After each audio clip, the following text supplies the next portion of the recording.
right, we are back and welcome on this Tuesday evening. I'm coming to you from Massachusetts area, and we are going to bring in one of our guests staying in the Eastern time zone. Last time we had people on from all over the United States, but today we stay in the Eastern time zone where it is dark here at 4:30. I was driving home from work and I can't believe it's already dark. But with that comes excitement to meet new individuals. And as I'm always excited to learn from other people, I'm really excited to bring on our guest today because we got connected through a mutual friend. And as I started to dive into some of her background and work and being featured on PBS and having these great articles published, I can't wait to learn more about her journey and her work. So with that, I'm going to welcome in Elissa.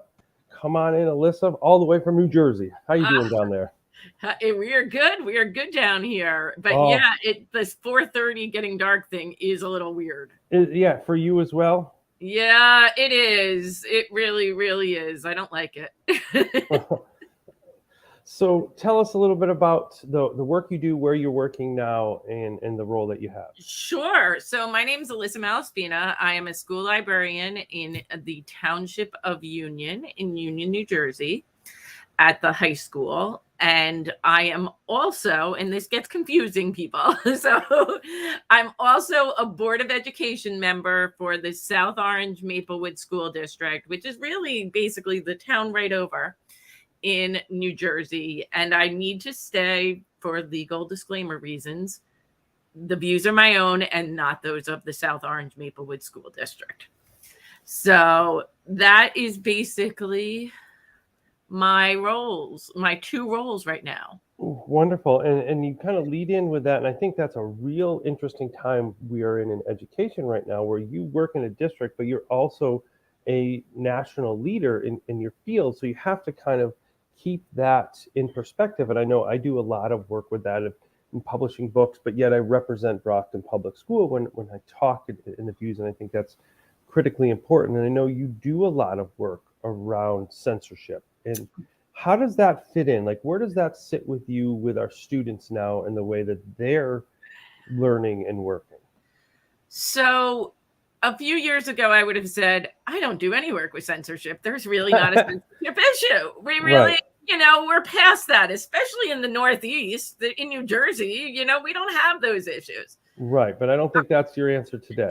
Now it's not my answer.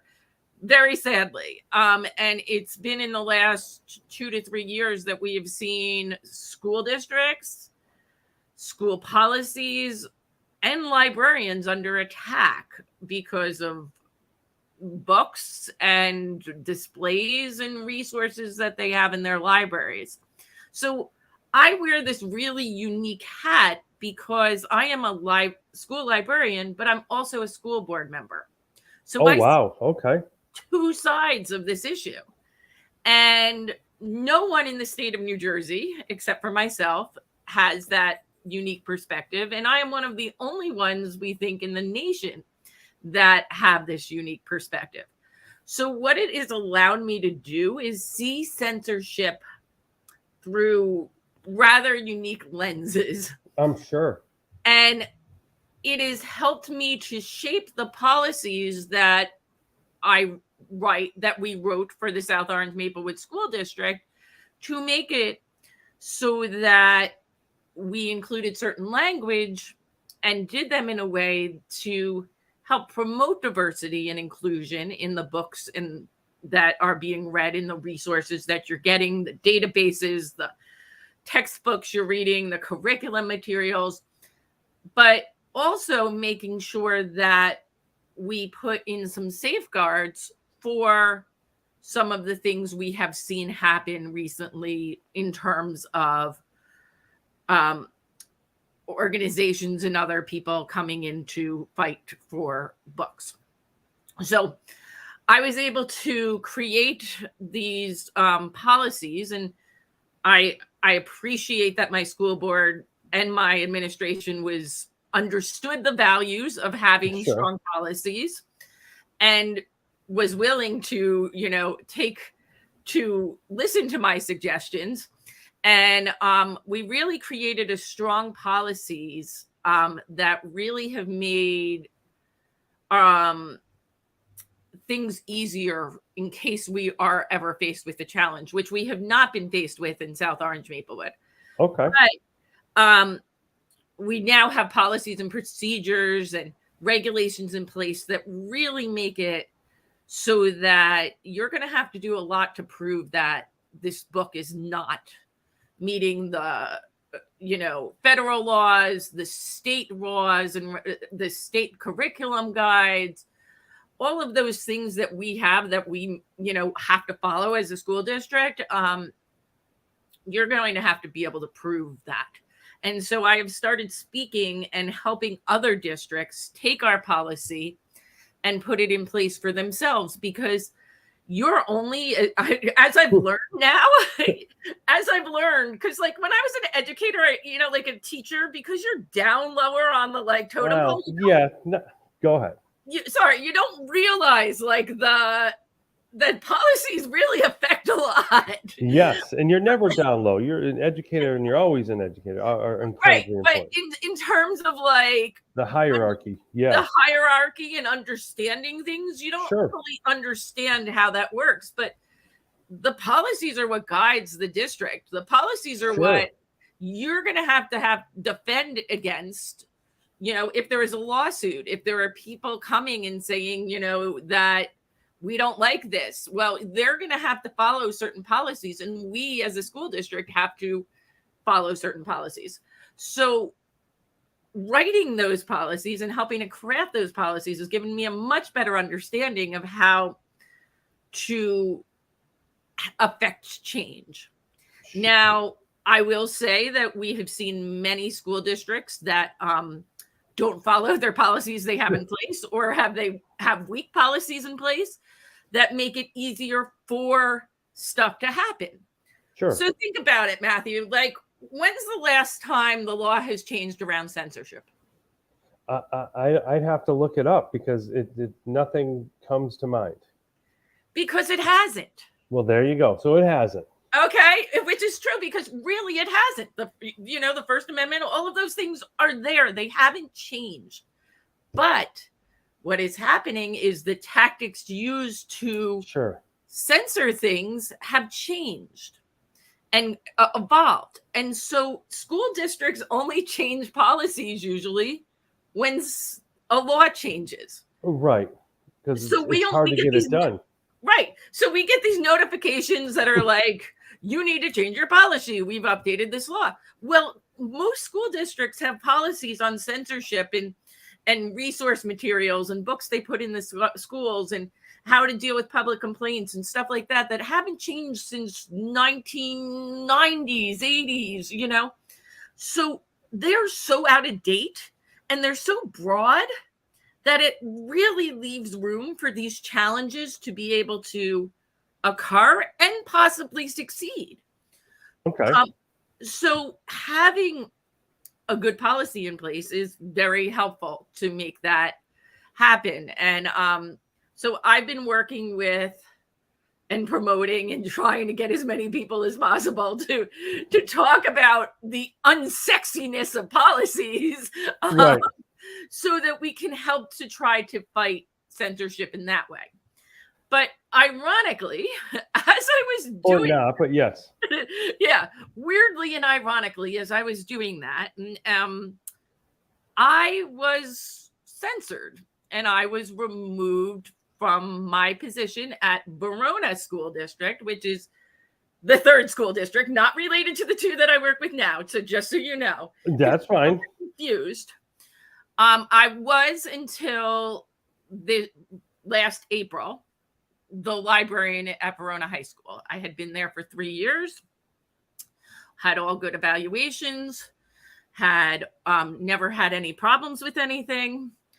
But there was a group of parents in Verona that were against some diversity, equity, and inclusion initiatives that were occurring in the district. And included in that, there were concerns about some of the materials that were in the library. But it never reached me personally. Administration always sort of handled those concerns. And it was a vocal minority. Sure. But what happened was, when it came time for my final evaluation, I was told I would no longer be renewed. My contract wouldn't be renewed. I was non-tenured. So when you're non-tenured, you don't really have the opportunity to fight as much.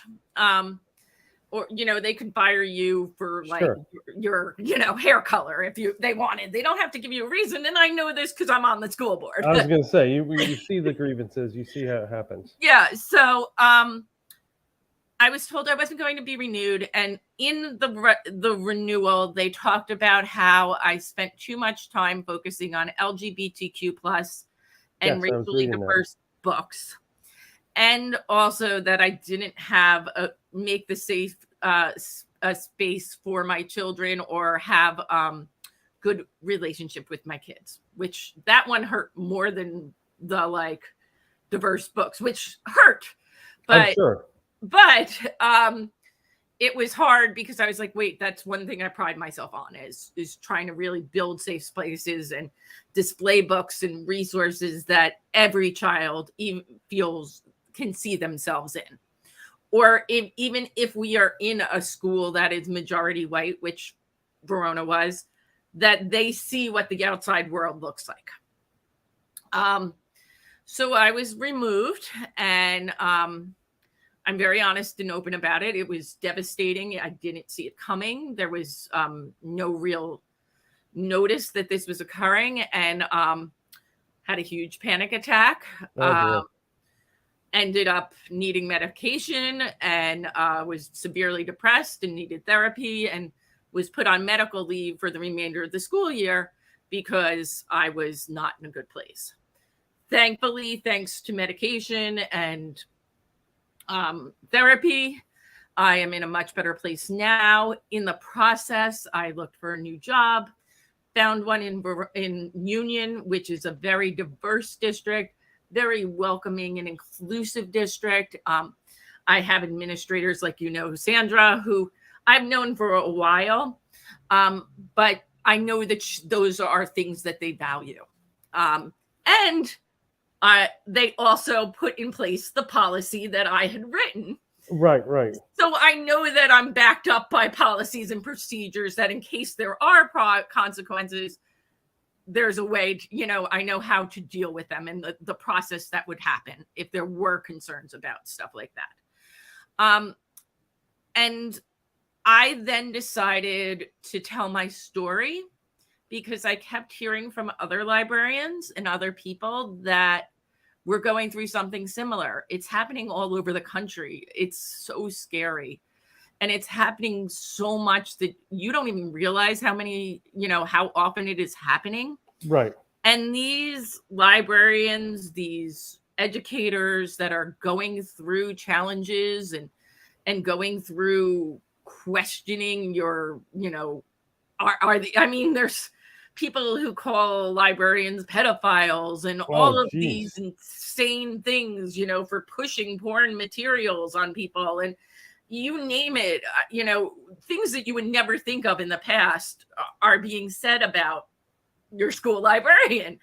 And so these people are struggling and they're afraid to speak out because of the fact that they need a job. They need a job. They need healthcare. They need, they're afraid of retaliation. They're afraid of the death threats that come about with some of this stuff. And it happens. It's happened to me. It's happened to friends of mine. I now have to have security when I go speak at a conference. That's how insane it is. I mean, you just blows my mind. We were just at a librarian conference. Amanda Jones, who is an amazing person, which you should also speak to because she has fought back. She's a librarian who has had these horrible things said about her. And she's actually suing the people for slander who have said these things about her. Okay. But, we were both at this conference and we had to have security. Wow. But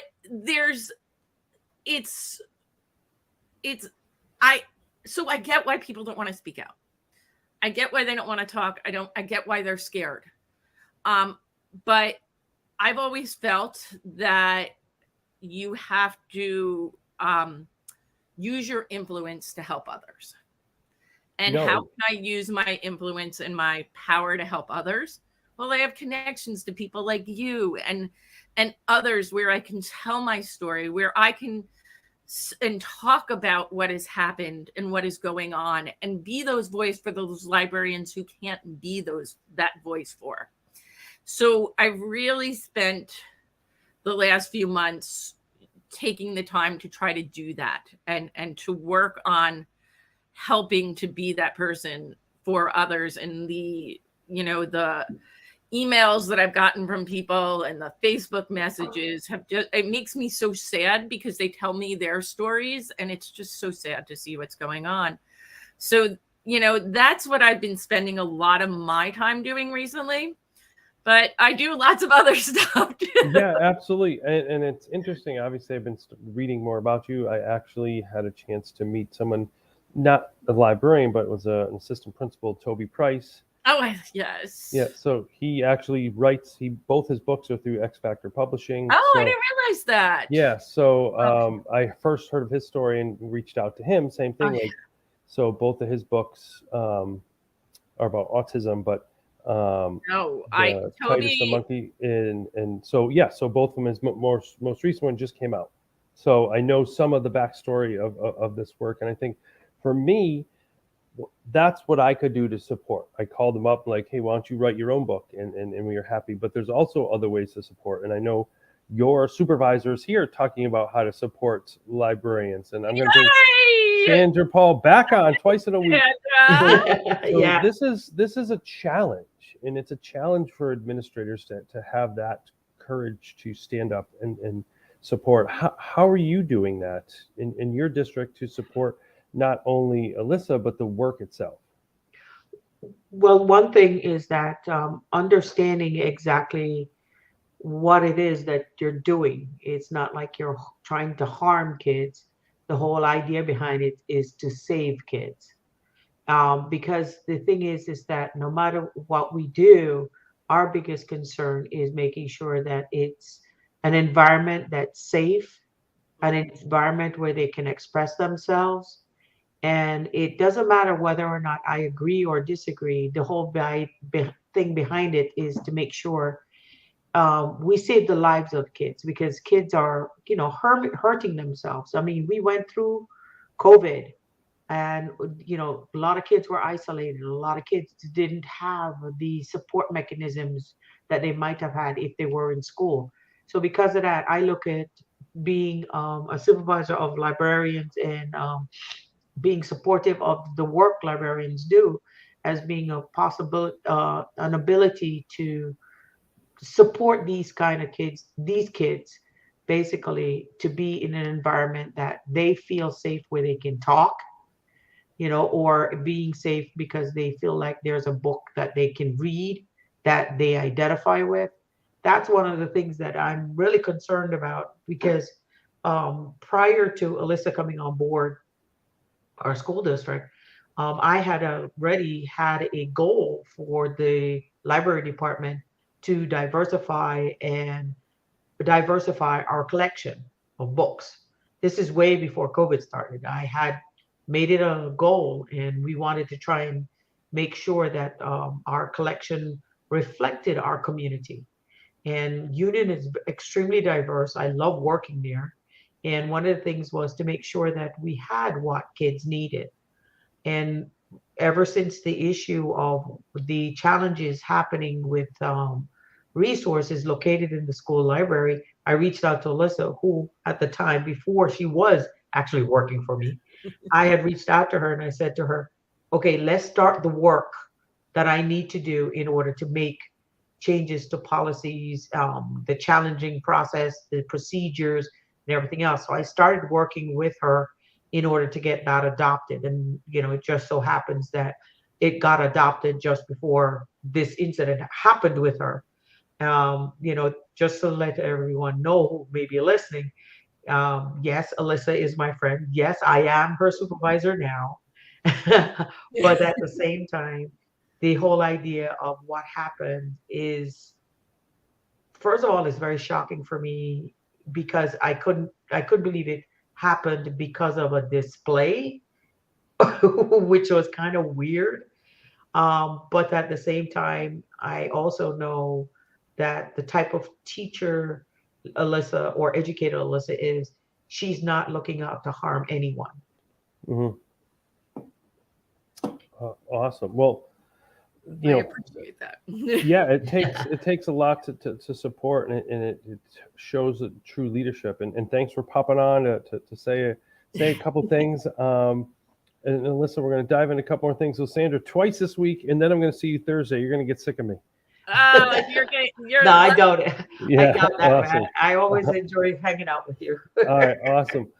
So Elissa, I did want to ask, I was reading on your website, and if you haven't checked out her website, make sure to visit. I'm going to put it right down on the bottom. So many great things, so many great resources that you can learn, not just about you, but just in the process of learning about librarians, learning about media centers, learning about, I mean, the first thing you go on when you see, you're gonna see all the great things that she's done, and here's some of the imagery you see. Look at all those things. Like how great is that? And I think we were in Philadelphia at the same time. I know. We have to. Are you coming back to ISTE? I probably. So we've done a lot of things, but one of the things that I noticed right away was around the future ready library practices. Like what should we be, I was a former principal, and I know I mentor principals coming into the field. What would prepare current librarians to be future ready in this position? So I really think that this is something I'm also passionate about. Yeah. Also is my future ready library work. I've done a lot of work around it. I was the chairperson of the committee that we had in New Jersey related to it. And it is something that most principals or superintendents or any administrators have no idea what librarians do. Right. So you get to speak for all of them right now. Tell us, principals, what we need to do.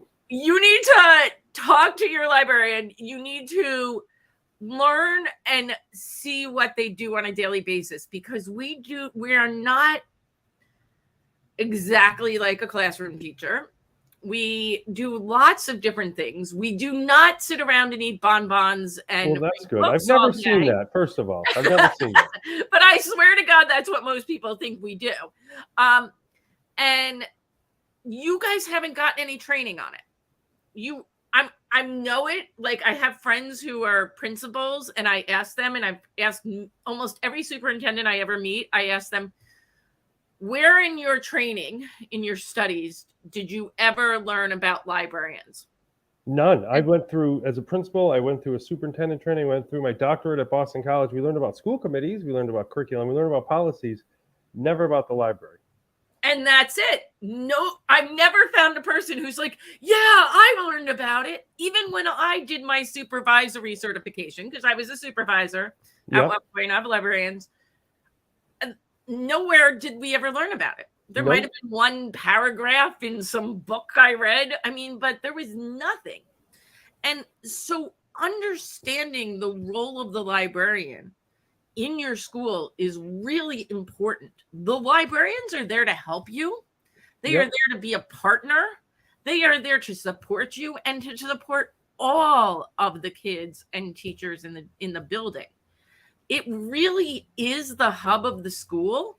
And as much as the principals can support the librarians and learn what they do, the better. We have the Future Ready framework, which really helps you to understand exactly the role that the librarians do. Sure. And I actually, if there's anyone who wants it, we have in New Jersey, we made like indicators of sort of like, oh, really? What a good librarian looks like. Like the librarians sat down with the Future Ready framework and are like, what does a superior librarian look like? What does a excelling librarian look like? Like, what do these things look like? So that administrators and principals could understand that, because it's very confusing. And people don't know what to look for, and they don't know how to evaluate you, because the Danielson framework doesn't work. Right. Marzano doesn't work. I mean, none of it fits, right? None of it fits right. Okay. It's like evaluating the school nurse. Like, how do you do an SGO on the school nurse? Well, Right. How many kids are not sick? Right, compared to last year at this time. Yeah, I mean, you can't. The data doesn't work. The data can't be just how many books have checked out of the library, because that's not a good indicator. No, and you can skew that in a second. Right, and so what we need to do is we need to train principals and others on what good librarianship looks like. And I have to say that the Future Ready framework is a robust area for librarians, but also has some really good information on training librarians.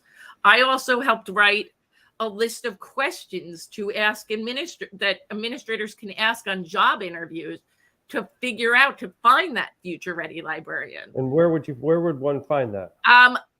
On my website. All right, check it out. The website's down below.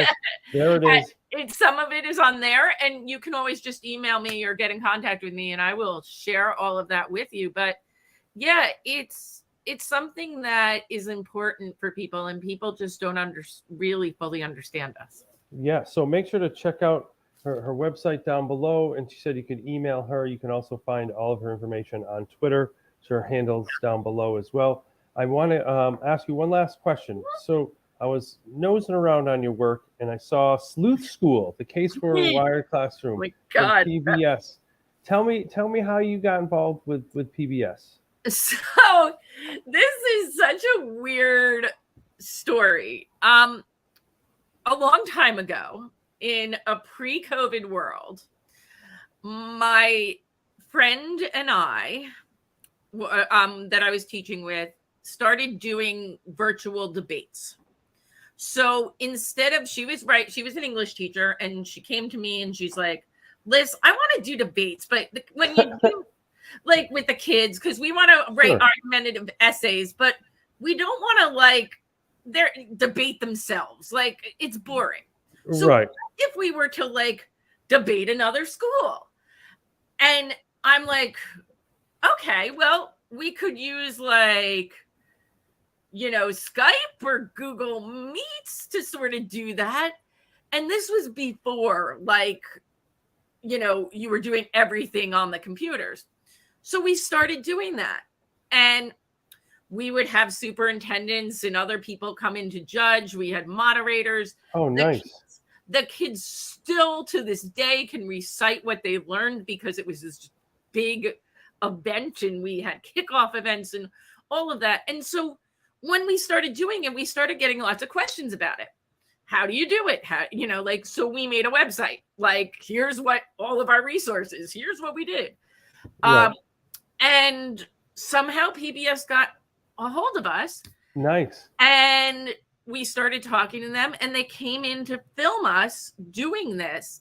And at the time, I mean, it was, incredibly humbling and experience, but it was also funny because when we watched the final product, it really is and this was way before COVID, it's such a telling, futuristic, movie, because it's here is how to use technology for good, and here's how it's being used for bad. And it's oh my God, it still works right now. But they started out with the bad ways, and I'm oh my God, is this right? This is not the direction we wanted to go. I didn't think, but no, then we were used as one of the examples of how technology is being used the right way in the classroom. And a lot of times it hadn't been. And so that's sort of how PBS came about. And I'm still honored by that happening and us being a part of it. And but it was, nowadays, a virtual debate wouldn't be as big of a deal, because we were used, Well, you were blazing the trail. It's blazing the trail. But actually, I still have people that find our website and contact us, and I just helped a person in Brazil do one with his kids. Right. Wow. So and now I'm friends with him. So it's like really great. You know, so it helped make these really cool connections. Awesome. Well, it is a true pleasure. Your story is amazing. I can't wait to keep reading more and learn about you. Make sure to check Elissa out on Twitter and her website. I haven't even begun to dive into all the great things. You can see the work from PBS. You can see all those badging and all the articles, you know, live binder on there with all the work that you've done. And as someone who has moved districts a lot and has come into butting heads sometimes over content and ideas, I admire that your perseverance, and I'm glad you found a place and a support to allow you to be you in the work that you do. So I really appreciate that. It's great to meet you. It's great to meet and you. Look forward to further successes and great things. And as Elissa was talking about, this combined mindset of being stronger together. And I always urge you at the end to make sure to put we over me as we continue to work forward to support education for all of our learners. Have a great night, Elissa. The dogs were great. Thanks.